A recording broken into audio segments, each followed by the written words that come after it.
அனைவருக்கும் வணக்கம். நான் காயத்ரி கிருஷ்ணன். இப்போ நமக்கு தக்காளி சீசன்.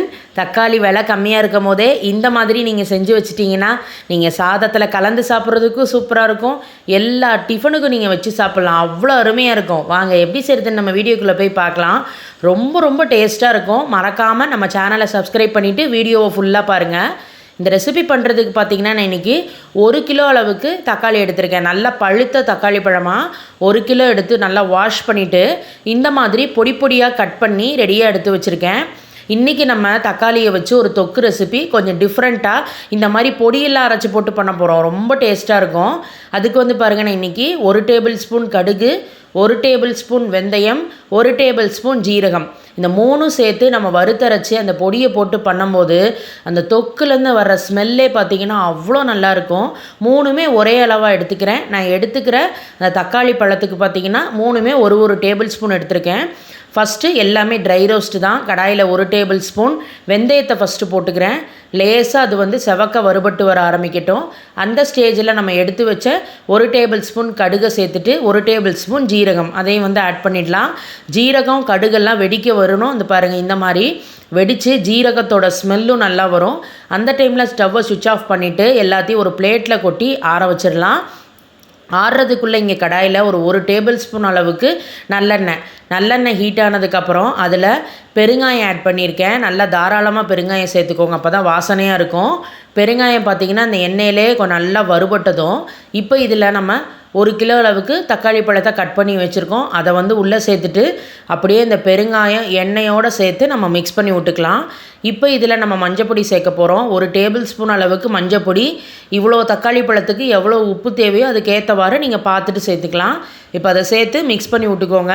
இந்த தக்காளி பழம் எல்லாமே வதங்கி வரணும். நல்லா அந்த உப்பு மஞ்சப்பொடியோடு சேர்த்து வதங்கி அந்த தக்காளி நல்லா மேஷ் ஆகிற கன்சிஸ்டன்சிக்கு வரணும்.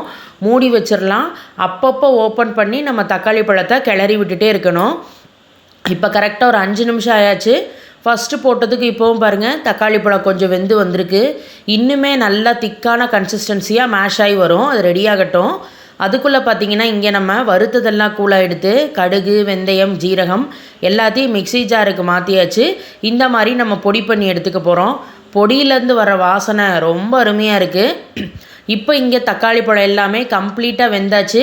ஃபஸ்ட்டு பார்த்ததுக்கும் இப்போவும் பாருங்கள் நல்லா வெந்து வந்தாச்சு. இந்த டைமில் என்ன பண்ணணுன்னா ஒரு மேஷரை வச்சு நல்லா மேஷ் பண்ணி விட்டுக்கோங்க. அப்போ தான் எல்லாமே நல்லா திக்கான கன்சிஸ்டன்சிக்கு சேர்ந்து பைண்ட் ஆகி வரும். வேணுங்கிறவங்க நீங்கள் மத்து யூஸ் பண்ணி கூட நீங்கள் மேஷ் பண்ணிக்கலாம். மேஷ் பண்ணதுக்கப்புறம் பாருங்கள் நல்லா கெட்டியாகி வந்திருக்கு. இந்த டைமில் நம்ம மிக்ஸி ஜாரில் இந்த ட்ரை ரோஸ்ட் இன்க்ரீடியன்ஸ் எல்லாம் பொடி பண்ணி வச்சுருந்தோம். அதை உள்ளே சேர்த்துட்டு 1.25 ஸ்பூன் அளவுக்கு ரெட் சில்லி பவுடர், நீங்கள் உங்கள் காரத்துக்கு ஏற்றவாறு எவ்வளோ தேவையோ பார்த்துட்டு போட்டுக்கலாம். எல்லாத்தையும் சேர்த்து கலந்து விட்டுக்கோங்க. எல்லாத்தோடு சேர்ந்து இன்னும் ஒரு 2-3 நிமிஷம் சேர்ந்து கொதிக்கட்டும். பாருங்கள், அந்த பொடி எல்லாத்தோடு சேர்ந்து இந்த அளவுக்கு பைண்ட் ஆகி வந்திருக்கு. அது ஒரு கொதி வரட்டும். அதுக்குள்ளே இங்கே நம்ம இதுக்கு தாளித்து கொட்ட போகிறோம். நல்லெண்ணெயில் தாளித்து கொட்டுங்க, அப்போ தான் வாசனையாக இருக்கும். நான் இன்றைக்கி ஒரு செக்கு நல்லெண்ணெய் ஒரு 100 மில்லி அளவுக்கு நான் சேர்த்துக்கிறேன். இவ்வளோ தக்காளி பழம் இருக்கிறனால இந்த எண்ணெய் தேவைப்படும்.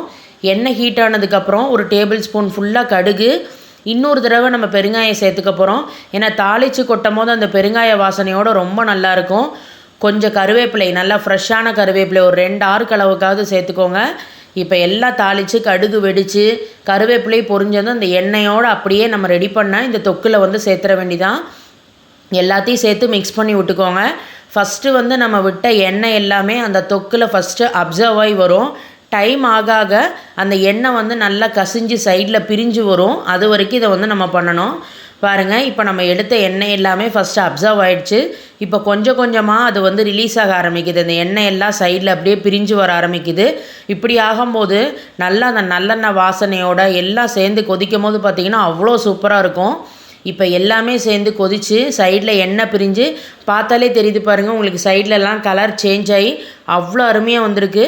இப்போ நம்ம ஸ்டவ்வை சுவிட்ச் ஆஃப் பண்ணிட வேண்டிதான்.